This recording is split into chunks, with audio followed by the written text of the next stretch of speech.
O fogo avança pelas ruas estreitas. Sinos tocam fora de ritmo. Portas são fechadas às pressas. Imagens são arrancadas das paredes. Homens rezam em silêncio. Outros fogem. Alguns gritam o nome de Deus enquanto tudo ao redor desmorona. Altares são profanados, mosteiros saqueados, igrejas transformadas em tribunais improvisados. O medo não escolhe lado. A fé, antes abrigo, torna-se risco. Como a igreja que moldou a Europa passou a ser caçada dentro da própria cristandade. Estamos no século XVI. A reforma protestante rompe a unidade religiosa do Ocidente cristão. O que começou como questionamento teológico se transforma em fratura civilizacional. Para os católicos, não é apenas uma disputa de ideias, é a perda de territórios, de fiéis, de proteção política. É o colapso de um mundo que parecia eterno. A reforma não destrói apenas instituições, ela redefine identidades. Famílias se dividem, cidades escolhem lados, reinos entram em guerra. A fé deixa de ser apenas espiritual e passa a determinar alianças, lealdades e sentenças de morte. Nada permanece neutro. Mas essa Europa não era um continente em ruínas antes do choque. Catedrais se erguiam com precisão matemática. Universidades floresciam. O comércio ligava portos italianos às feiras do norte. Arte, música e pensamento teológico atingiam níveis inéditos. Havia tensão, sim, mas também prosperidade, ordem e a sensação de continuidade. A sociedade girava em torno da igreja. O calendário, a educação, os rituais da vida e da morte.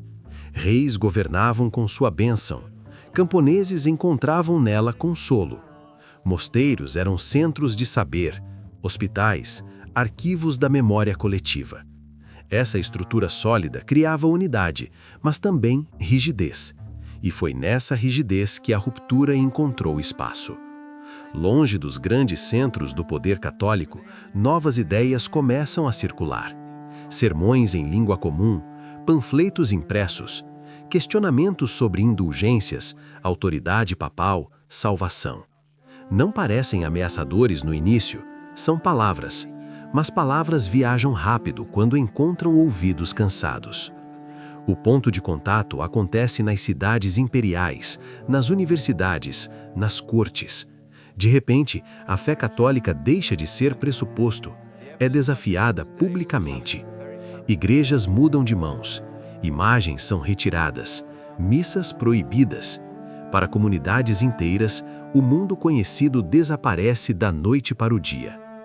A propagação é desigual, mas implacável. Regiões inteiras abandonam Roma, outras resistem com força. Guerras religiosas eclodem, procissões se tornam atos políticos, o silêncio substitui os sinos em muitos lugares. O medo se instala onde antes havia rotina. Católicos reagem como podem. Alguns tentam dialogar, outros recorrem à repressão. Tribunais inquisitoriais se intensificam. A censura cresce. A violência de ambos os lados se justifica como defesa da verdade. Cada tentativa de controle aprofunda a ferida. Laços sociais se rompem. Casamentos são anulados. Vizinhos denunciam vizinhos. A confiança desaparece. Ser católico em territórios reformados pode significar exílio, prisão ou morte. A fé torna-se algo a ser escondido, sussurrado, praticado em segredo. O fanatismo encontra terreno fértil. Minorias religiosas viram inimigos internos. Massacres são cometidos em nome de Deus. A ideia de tolerância parece distante.